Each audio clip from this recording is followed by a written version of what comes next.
Welcome back to How to Cake It. I'm Yolanda, and this week I've caked a bumblebee. He's actually at the beach. Oh no. That's oh good. Yes. You better believe I'm gonna pun about that. To make this bumblebee cake, I have baked 4 round pans of black chocolate cake. And I'm gonna cut all 4 cakes into 2 layers. Yes, I know I left a hump on 2 cakes, but we're gonna use that in our shaping. It's time to soak them in simple syrup. Sir Squeeze! I should have made my honey simple syrup for this cake. What was I thinking? Why didn't you? I don't know. I wasn't behaving. You know what? The bee is on a vacation. That's right. He's like, honey, honey, honey. I didn't want to bring his work to his rest place. Let's not overdo it. So we did good old-fashioned simple syrup. While my simple syrup is soaking in, I'm going to color some of my Italian meringue buttercream a nice bumblebee yellow. So the inside of this cake is gonna be like a reverse bumblebee, like thicker black stripes of cake, yellow buttercream. Let's pause for a second, guys, because this is your last chance to register for Camp Cake. Registration closes next Monday. Don't miss the party. Sign up at howtocakeit.com now. Camp Cake is on August 11th and 12th, and we will be caking it all together. Nice. I feel like we need to write a song. I get to walk you through A to Z how I make a cake, and I'm right there with you, and you can ask me anything you need to know. You can click here to join Camp Cake, and I also put a link in the description below. Caking it all together. I'm building this cake in 2 parts.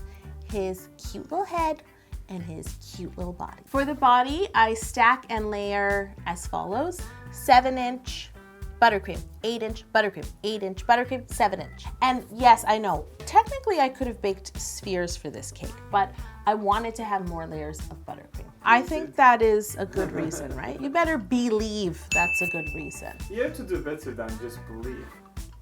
Behave yourself, Orhan. Okay, that's better. For his head, I'm using the same technique, except it's a 6-inch layer, 2 7-inch layers, and then a 6-inch layer on top. And now I'm going to chill my cakes so the buttercream can set and make carving much easier. You wouldn't believe how much easier it is to carve a chilled cake. Let's believe again. That must be other words. You're right. Just give me a moment. We just got started. Before I start rounding these cakes into spheres, I just want to cut a little piece off one side. Just shave a little off. This is for where the body will meet the head. I will start with this bumblebee's body, and what I need to do is round out the top, so I'm going to follow the lines of that hump, round it out a little more, and you have your nice cake layers as a perfect mark. So I carve the height of 2 layers all the way around, and then I use my knife and start from halfway up the cake and carve in toward the bottom. Once I'm happy with the shape of this bumblebee's body, I recreate the same shape for his head. Before carving your face, remember to carve a little off one side. Meanwhile, over on How to Cake It Step by Step, Shannon is back. And she's doing a highly requested cake for Harry Potter's birthday. You can click here, or the link is in the description. Which house would I be in Harry Potter? Does one of the houses have a lot of rulers? Gryffindor would have rulers. Then that's the one. I don't want Harry Potter's fan. They'll be like, no, they wouldn't, Orhan. Clearly, blah, blah. Okay, I'm happy with the body. I'm happy with the head. It is time to crumb coat both of them in my yellow Italian meringue buttercream and chill. You know what? I want a crumb coat and chill megaphone. I'll be like, crumb coat and chill. And we could write it on the side. That would be so funny. Can I get a megaphone? Yes. My crumb coat is chilled. It's time to ice these cakes one more time in my bright yellow buttercream. Oh, and don't forget to chill them. It's hot in here. Yeah, I noticed. Next week, I'll be putting my spin on a classic cake and taking us into the wilderness. Take a guess if you think you know what it is below, and if you don't want to miss it, subscribe to this channel and hit that notification button. Of course, I'm covering this bee in yellow fondant. Yellow is the theme, I feel. Pick it up on a French rolling pin, drape it over, and quickly use my hands to smooth it all over the cake. No sphere fear this time. Do you want to know why? Because that flat side we created on our cake, that's where the bee will be joined together. So what you can do is allow your fondant to fold over there and trim the excess away, because this seam will be hidden. Nice. And that meant that the rest of the sphere was so smooth, no creasing, no need for fondant paste. It was amazing. So the body of this bee is covered perfectly. I'm going to move on and cover his head in the same way. You know, I feel really bad because this bee is starting to come together and I haven't thought about what his name is. If it was a girl, I could just name her Bee, but I think it's a boy. Are there female bees? Yeah, the queen bee. But they're just queen bees, right? They look different. Interesting society. Yeah. Well, I mean, we have queen. Yeah, I think that's true too, yeah. Her name's Beyonce. Anyway, to make the stripes on this bee, I am rolling out some black fondant as thin as I can get it. And then I'm going to use a ruler and a sharp paring knife to cut out stripes that are perfectly equal. I realized something as soon as I started to lay down the first stripe. Because the cake is a sphere, there's potential for the stripe to sort of warp as I'm wrapping it around the sphere. And I can't have warped bee stripes. I will not have that. So what I decide to do is lay the middle stripe first. And for the top and bottom stripe, I'm gonna actually cut a large piece of fondant, smooth it on to the front and to the back, and then cut it in the perfect stripe. I lay a stripe beside my middle stripe, like I line it up against the middle stripe, and then I use the other side of the stripe and my paring knife to cut along that line. Do you know what I'm saying? Because I want the stripes to be evenly spaced. And I do the same thing at the bottom of the cake. And then I just have to cut away the excess fondant all around the bottom edge. Yay! So I didn't think that the bee's head should be striped, because it'd be weird to have a stripe like underneath his face. So I'm just gonna create one stripe on the top of his head, almost like a little cap. This time, what I can do is roll up my black fondant nice and thin, and then I laid a 6-inch cake pan upside down, cut out a perfect circle, and then I just glued that circle to the top of my bee head cake and smoothed it on. So it's like a nice little perfect cap stripe. I don't know, I'm stuck on a name. Let me see him develop. Okay, let's see what It's like having a baby, right? You could be so sure of what you're gonna name your baby, and then when you see your baby, you're like, that's not the name. That's how I feel about this bee. That doesn't look like Patrick, that looks like Rachel. Well, so then if you... That's a pretty big, big difference there. Yeah. Things can happen. You're right. I start by rolling out a thin piece of white fondant that I will use to cut out his happy, happy mouth. And I also need to shape his eyes. It's actually a tiny little cake pan that I used. I have to show you them because you're not going to believe this. These are cake pans. Look at how small it is. It's like less than a Timbit.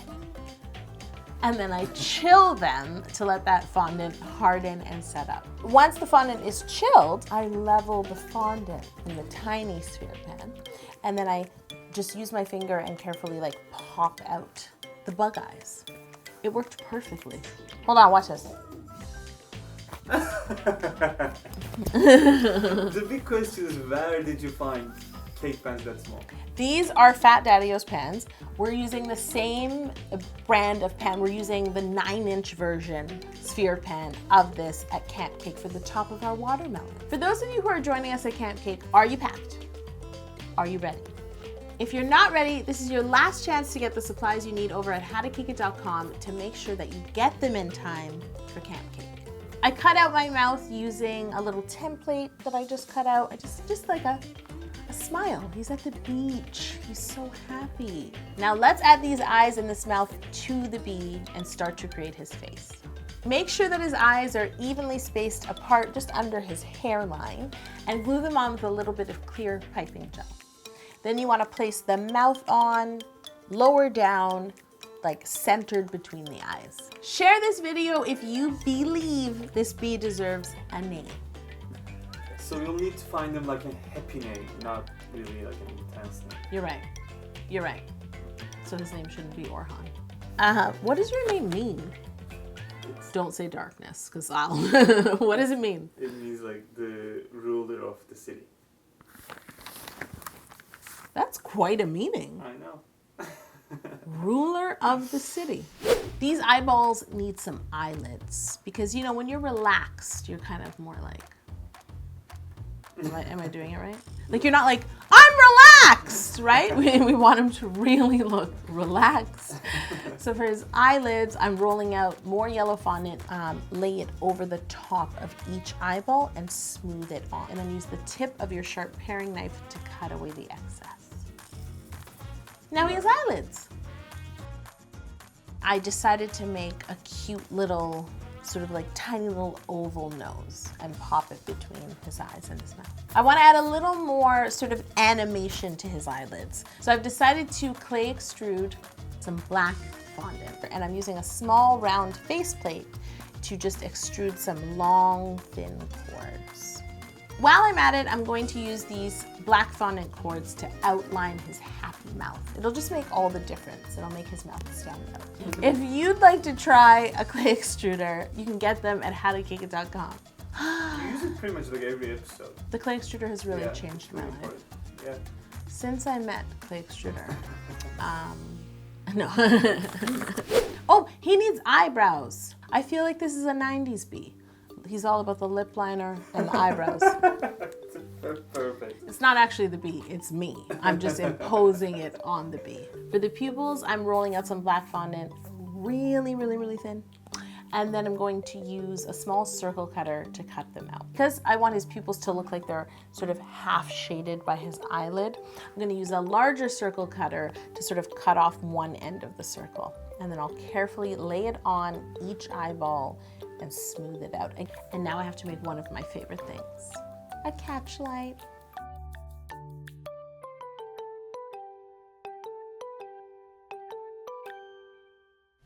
His face is complete. I still don't know what his name is.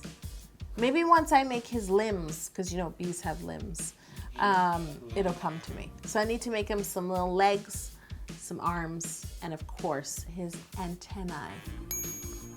I wish I had my scepter. To make the legs, I cut a long floral wire in half, and then I just rub some piping gel down the length of the wire. Then I roll my black gum paste into a tube, cut it into two, and insert the wire through the tube. And then I continue to roll it out with the wire inside. I don't roll over the middle with my fingers, so I allow that gum paste to stay a bit thicker as I thin out above and below it. Once I'm happy with the shape of the leg, I pick it up and then I just hold it by the two ends by the wire, and I use the edge of my table and bend it over. Because that's the other thing. You can't just use your hands and bend it. You'll warp and crease and dent all of your gum paste. So I'll set these aside to dry, and now I'm going to make his arms. I figured since bees work so hard, it would mean that they have really strong biceps. So instead of making knees on the arms where they wouldn't be, I use that same technique, and I really leave a hump of gum paste on the wire as I'm thinning out the rest, and that's going to be his bicep. Just make sure when you're bending this wire that the bicep would be inside. I can't tell you how many times I was doing this, like looking at my own arm to figure out, because you have to bend it, like, not that I have biceps, but underneath the bicep. For his antennae, I'm using the same wire technique, wire, piping gel, and this time I can just roll my gum paste completely smooth and evenly over the wire. And you want to make sure in this case there's a bit of exposed wire at the end of each antenna so that we can add a little ball of fondant later on. You can make these limbs and the antennae ahead of time and let them dry. The drier they are, the more secure they'll be. Okay, it's time. Yeah, it's time to assemble this bee. Nice. I took a rectangular cake board and then I laid a towel on top. And now I'm gonna start to place this bee together. First thing I do is carefully lift up his head and lay it at the top of the board on the towel. Now I need to lay his body underneath. Spread on a little bit of royal icing to help glue the body to the head. Carefully lift up his body and butt it up against his head. That's exactly what Dr. Frankenstein does. Again.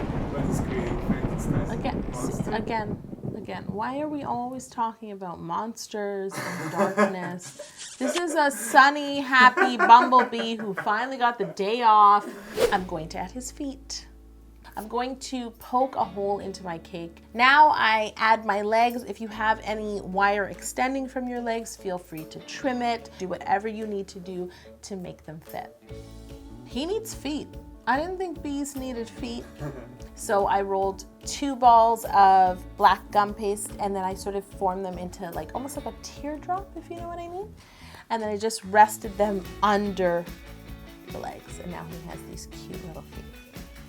At the top of my legs where they enter the bee's body, I just want to clean that up. Just roll out a little cord of black gum paste, cut the perfect length, use piping gel as glue and glue it around the top of his legs. It's time to add his arms, and really, this is where you see how relaxed he is. And again, I pre-poke my cake and then stick my arm inside, and the top of his arm lands just beside his head. You know what they say, you're not a bee unless you have antennae. Most people don't say that because they don't know the plural for antenna. You're right. I need to add the antennae to the top of his head. Again, measure so they're equal distance apart, pre-poke your hole and insert the antenna. And I want to add a little ball of black gum paste to the top of each one and then carefully sort of twist them onto the end of the wire. As I did with the legs and arms, I again added a little cord of black fondant at the base of each antenna. You're also not a bee if you don't have a stinger. You know that once they sting you, they die? It's like if you had a superpower and you could use it to protect yourself, but the minute you use it, you die. Yeah. That's a conundrum. Yeah. It's like you're between a rock and a hard place. Yes! Nice. I just redeemed myself. Very nice, very nice. I just redeemed myself. This bee needs wings. He's not using them today. He's relaxing, but he still has wings. For the wings, I am using leaf gelatin. It's actually really cool. It's like these sheets of gelatin and they have like a crisscross pattern. I made myself some templates so that I could cut out sort of one larger wing and then one smaller wing. So I cut out all 6 pieces that I need. To make the larger wing one piece, all you have to do is use a paintbrush and brush on a really thin line of water at one edge of the leaf because this will slightly start to dissolve the gelatin. Then you can lay the other piece on top and just smooth it down with your fingertip. Voila. That's really cool. It's really, really cool. I simply add the wings by tucking them in under his arm and underneath his body on either side. He's so happy. He doesn't have a name. Okay, I'm less happy about that. What is his name? Maybe we should just name him Benjamin. Benjamin looks so happy. It's his day off. It's a day at the beach. I really think he has a benevolent smile. Don't you? Yep. How's that for a big word? Thanks for watching, guys. Don't forget to check out the sorting hat cake over on Step by Step. And remember, it's your last week to sign up for Camp Cake. I want to see you there. Okay, let's sing it out. Who needs a fire when you have an oven? Who needs a cooler when you've got a fridge?